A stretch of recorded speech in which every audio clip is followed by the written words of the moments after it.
Two-factor authentication 2FA adds an extra layer of security to your Netflix account. Follow these steps to enable it quickly and easily. Step 1. Log into your Netflix account. Visit the Netflix website and sign in with your email and password. Make sure you are using a secure internet connection. Step 2. Access account settings. Once logged in, click on your profile icon in the upper right corner. From the drop-down menu, select Account to access your account settings. Step 3.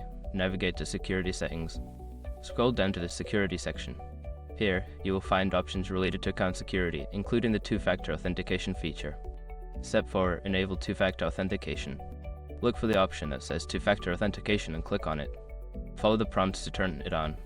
You may need to provide a phone number for verification. Step 5. Confirm your setup. After enabling 2FA, Netflix will send a verification code to your phone. Enter this code to confirm that two-factor authentication is set up correctly. Now your Netflix account is more secure with two-factor authentication enabled. Enjoy your streaming with peace of mind.